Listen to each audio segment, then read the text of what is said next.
Friends to our channel SST Secret. This is the fifth part of geography chapter Resource and Development. What will we discuss in this chapter? Let us do. In this chapter we will discuss about land resources. बच्चों हम इसमें भूमि संसाधन के बारे में पढ़ेंगे. सबसे पहले मैं आपको यहाँ एक डिफरेंस क्लियर कर दूं. Land and soil are the two different things. भूमि और मृदा दो अलग अलग बातें होती हैं या वस्तुएं होती हैं. Land as a whole and soil is the part of land और that support the life of plants. भूमि वो होती है जिस पर हम कृषि कार्य कर सकते हैं, पौधे उगा सकते हैं. मृदा लैंड एज अ होल जिस पर हम बिल्डिंग बना सकते हैं, रोड बना सकते हैं, कंस्ट्रक्शन कर सकते हैं या इंफ्रास्ट्रक्चर हम खड़ा कर सकते हैं. तो लैंड और सॉइल दो अलग अलग चीजें होती है. अगला पार्ट जो हम लोग डिस्कस करेंगे वो होगा लैंड यूटिलाइजेशन. हम भूमि का उपयोग कहां कहां पर करते हैं और किस तरह से करते हैं. नेक्स्ट पार्ट में हम लोग डिस्कस करेंगे land use pattern in India. Bharat में भूमि का उपयोग किन कामों के लिए किस तरह किया जाता है उस पैटर्न को हम समझेंगे.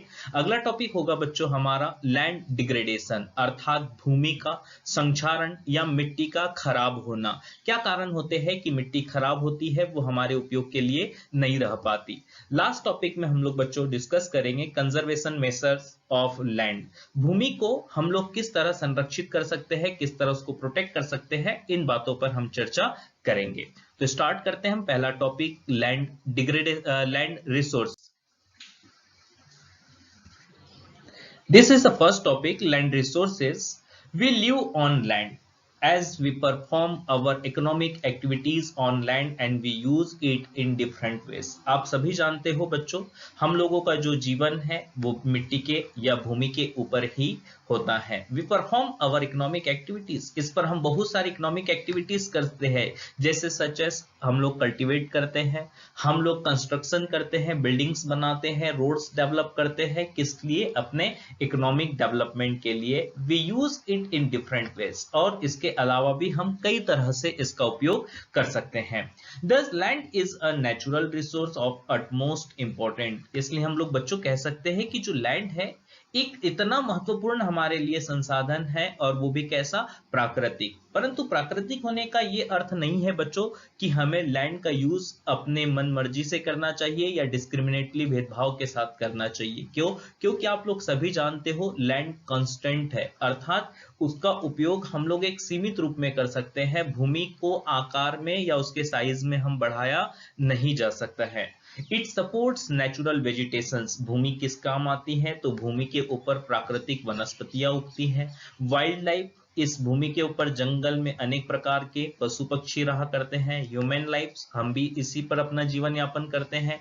एंड इकोनॉमिक एक्टिविटीज अपनी अर्निंग के लिए जितनी भी एक्टिविटीज होती है हम सभी चाहे वो ट्रांसपोर्ट हो, कम्युनिकेशन सिस्टम हो, इसी भूमि के ऊपर ही हमारा डिपेंड करता है. However, land is an asset of a finite magnitude. फिर भी बच्चों यहाँ और एक बार हम लोग इस पॉइंट को समझेंगे कि जो लैंड होती है वो फिनाइट मैग्नीट्यूड होती है अर्थात भूमि के आकार को या उसके साइज को हम बढ़ा नहीं सकते हैं. यही कारण है बच्चों कि लैंड हमारे लिए इतना इंपॉर्टेंट रिसोर्स हो जाता है. क्यों? क्योंकि हमारे पास में लैंड एक फिनाइट है, एक सीमित मात्रा में है. अब भारत में जो लैंड होती है वो तीन प्रकार की होती है. उसका जो कवर्ड एरिया है वो तीन प्रकार का होता है. सबसे पहले बच्चों ये जो दिख रहा है 43% हमारे यहाँ पर जो है बच्चों वो है प्लेन्स अर्थात समतल या मैदान भूमि. वो टोटल लैंड पार्ट का इंडिया के 43% है. सेकेंड वन बच्चों आप लोग देख रहे हो ये जो पिंक कलर में आपको दिखाई दे रहा है माउंटेन्स. माउंटेन्स में जो कवर्ड एरिया है वो 30% है.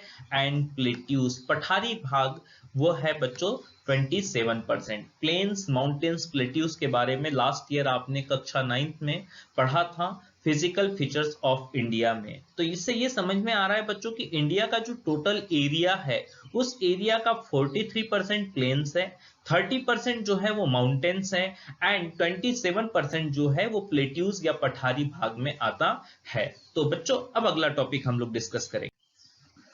अगला टॉपिक है आपका लैंड यूटिलाइजेशन। इस मिट्टी का उपयोग हम किस तरह से करते हैं, किस तरह से को अनेक कार्यों के लिए उपयोग में लाया जाता है। तो चलिए देखते हैं। Land resource are used for the following purpose. हम नीचे निम्नलिखित प्रकार के लिए इसका उपयोग करते हैं। फर्स्ट वन है हमारे लिए फॉरेस्ट। इस भूमि का उपयोग जंगलों के लिए किया जा सकता है। इस लैंड का उपयोग किस लिए होता है? अवेलेबल फॉर कल्टीवेशन, यह हमारे कृषि भूमि के कार्यों के लिए होती है। नेक्स्ट वन हमारे लिए है बैरन एंड वेस्ट लैंड। जो कल्टीवेशन लैंड होती है इसमें भी दो प्रकार होते हैं, बैरन एंड वेस्ट लैंड। ऐसी जमीन जहां हम लोग कल्टीवेशन या कृषि कार्य नहीं कर सकते, ऐसी भूमि को बैरन या वेस्ट लैंड कहते हैं। हिंदी में इसे बंजर भूमि कहा जाता है।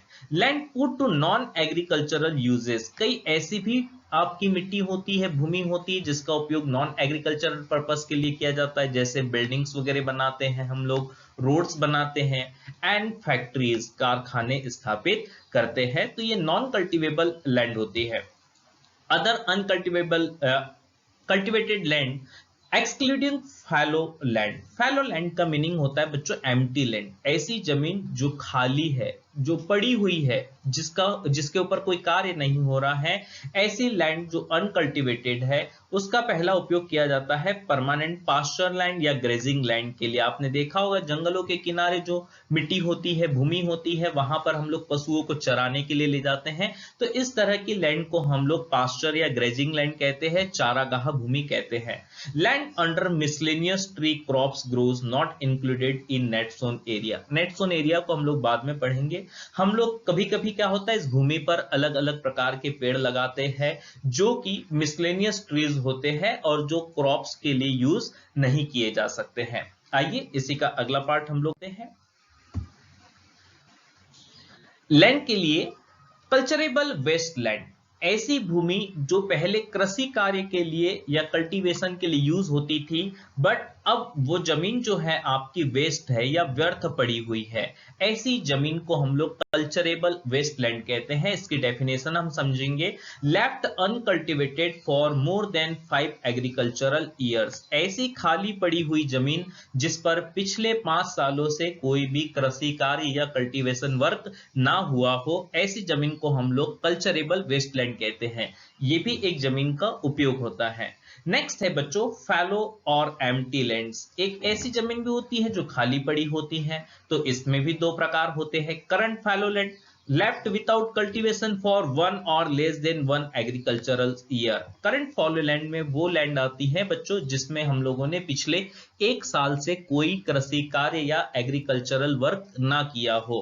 And other than current fallow land left uncultivated for the past 1 to 5 agricultural years. ऐसी जमीन जिसको हमने 1 या 5 साल पहले से इस्तेमाल नहीं किया है या उपयोग में नहीं लाया है। अब बच्चों आप लोगों के लिए अगला जो टॉपिक था वो है नेट जोन एरिया। इसे कहते हैं वास्तविक बोया गया क्षेत्र।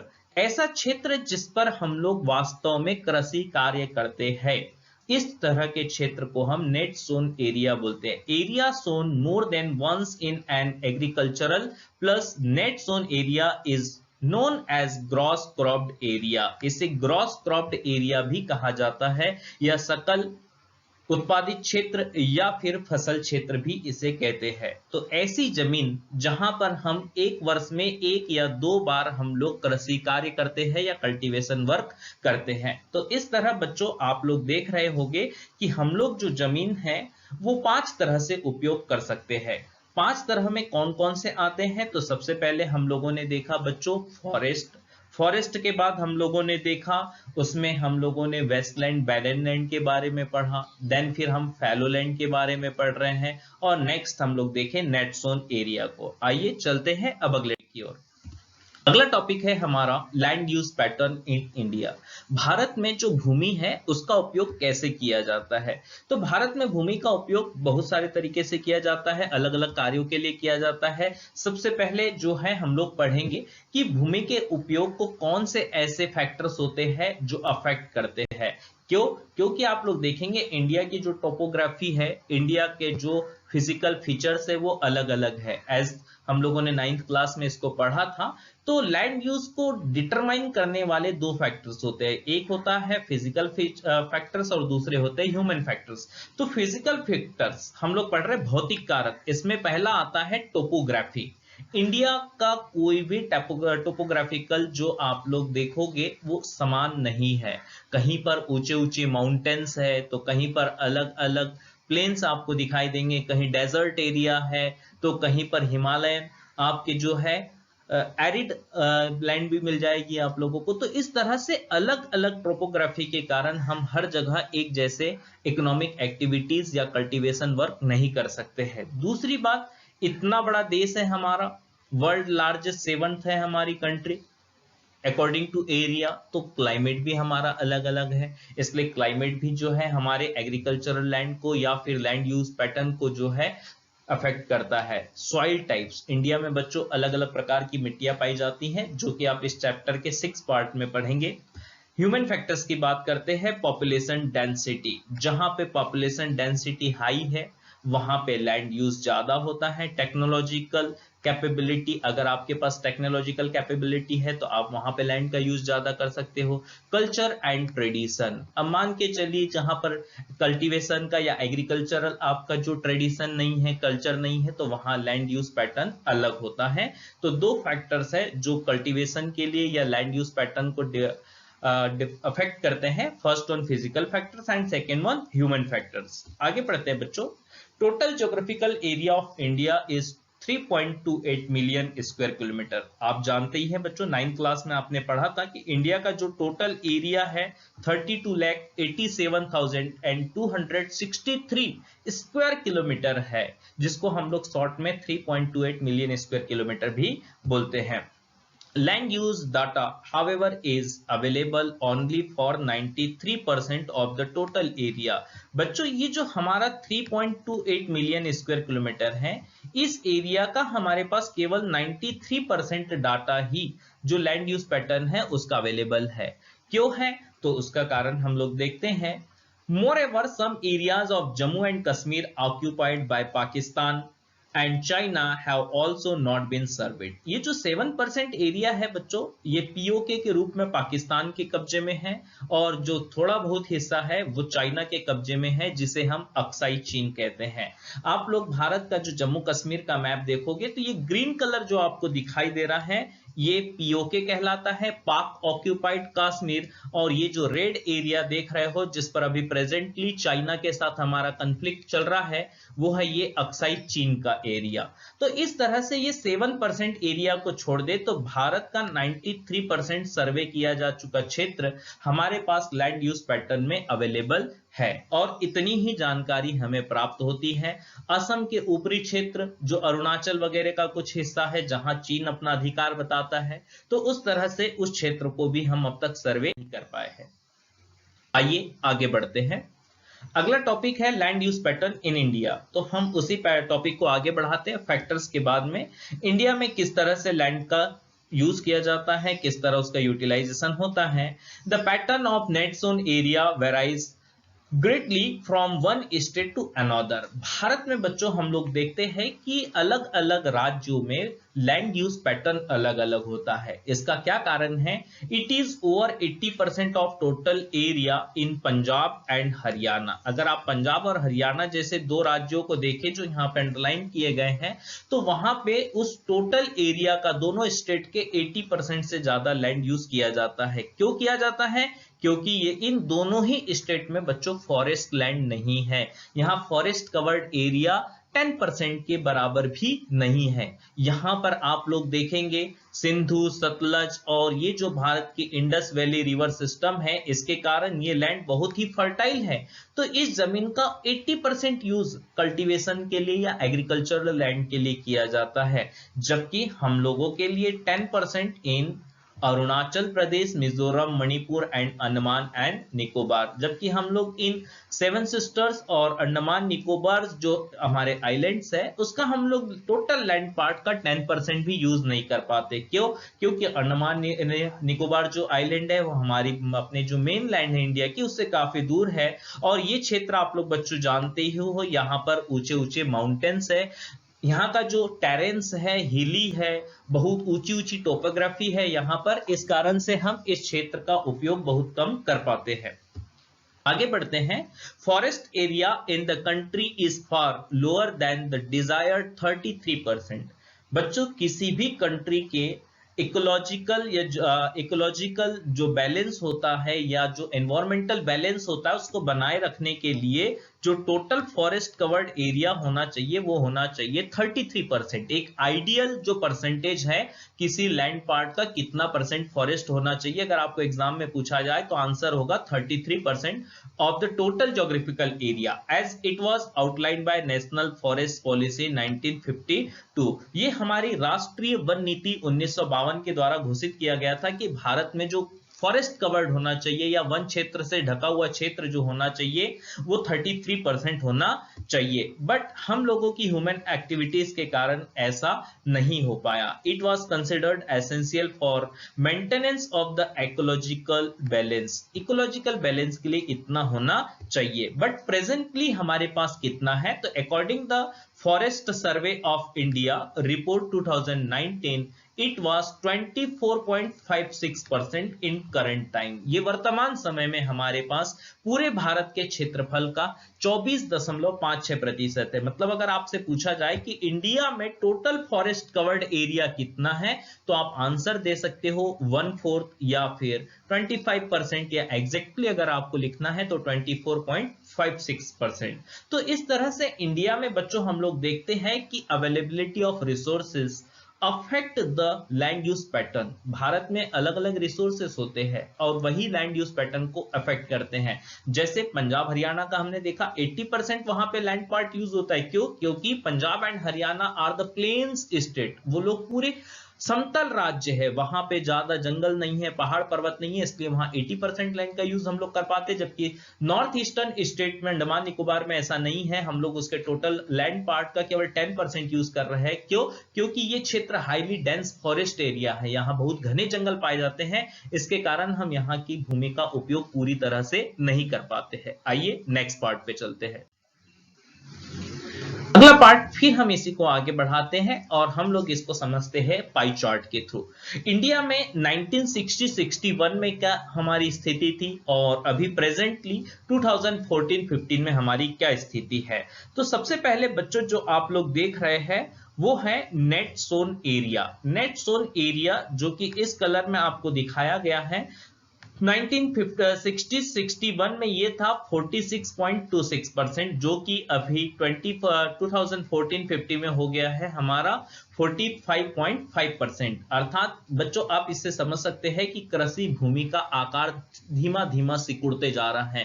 पहले जो कि 46% पार्ट पे हमारे यहाँ कल्टीवेशन होता था, अब वही कल्टीवेशन 45.5% पार्ट पर हो रहा है।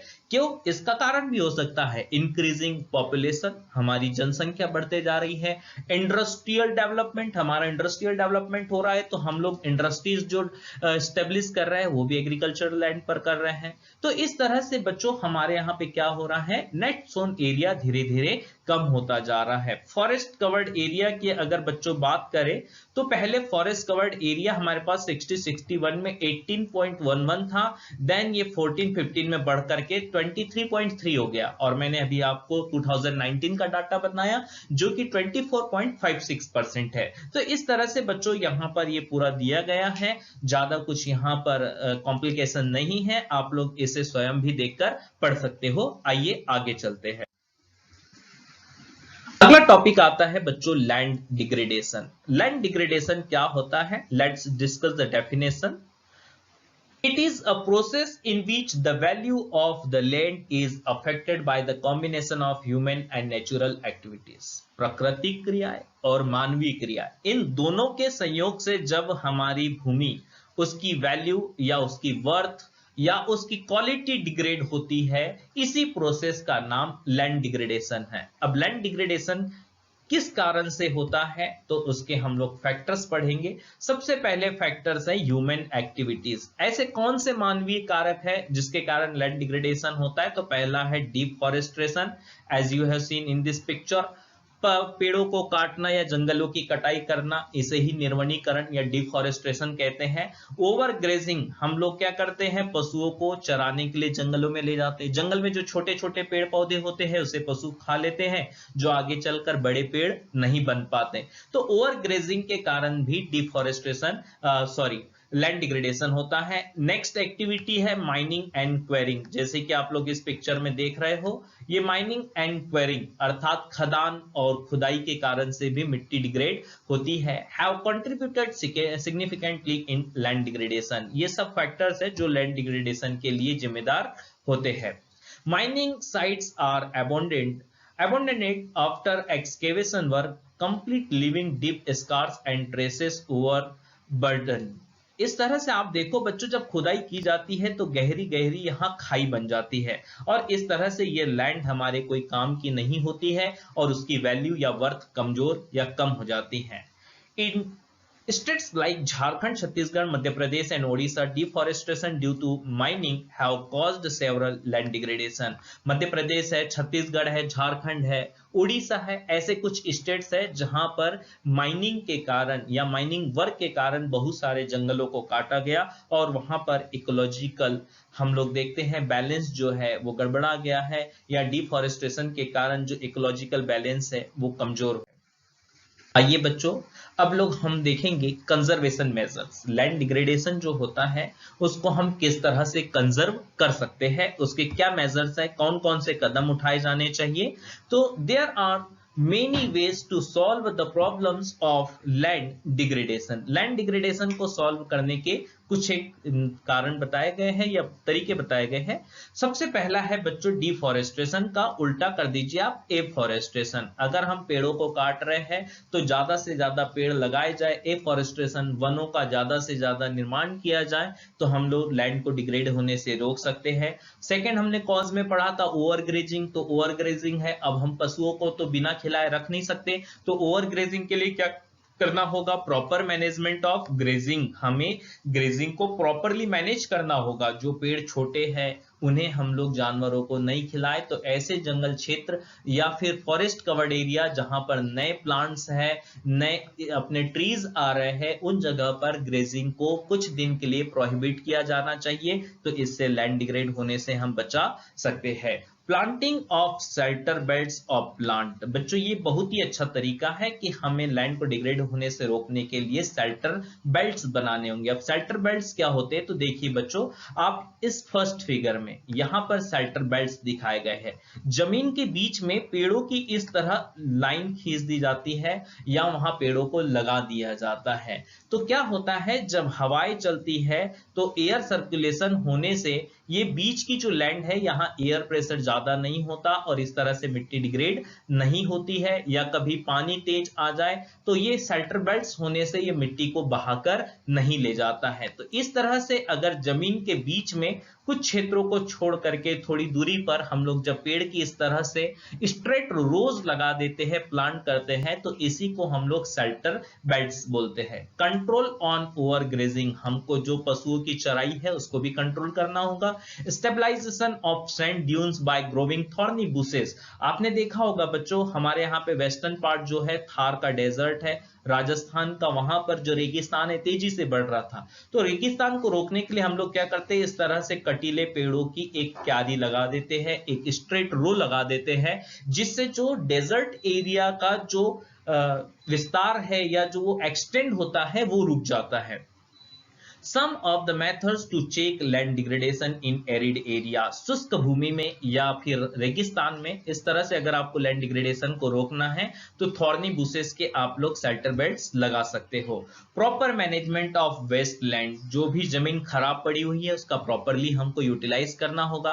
Control of mining activities, mining activities को हम लोग कंट्रोल कर सकते हैं। सॉफ्ट माइनिंग है, ओपन कास्ट माइनिंग है, उसको हम लोग प्रॉपरली टेक्नोलॉजिकली हम लोग एक्सेस कर सकते हैं। में मैनेज किया जा सकता है। Proper discharge and disposal of industrial effluents and waste water का एफ्लुएंट रोकने के लिए हमें जो सेवेज वाटर होता है या एफ्लुएंट्स होते हैं उसको प्रॉपरली ट्रीट करने के बाद ही नदी नालों में छोड़ा जाए तो उतनी लैंड को हम डिग्रेड होने से बचा सकते हैं। Water degradation in industrial and सब अर्बन एरियाज ऐसे क्षेत्र जो बड़े शहरों के रूप में बदल रहे हैं, वहां पर वाटर ट्रीटमेंट को अगर प्रॉपरली इंप्लीमेंट नहीं किया जाए तो वाटर पॉल्यूशन के साथ साथ लैंड भी डिग्रेड हमारी होती जाएगी। तो कुछ यहाँ पर हमने तरीके पढ़े, जैसे एफॉरेस्टेशन है, प्रॉपर मैनेजमेंट ऑफ ग्रेजिंग है, प्लांटिंग शेल्टर बेल्ट्स है, सैंड ड्यून्स में हम लोग शेल्टर बेल्ट्स लगा सकते हैं, एफ्लुएंट्स जो इंडस्ट्रियल होते हैं उनका प्रॉपर ट्रीटमेंट हम लोग कर सकते हैं। तो बच्चों इस प्रकार से हम लैंड को डिग्रेड होने से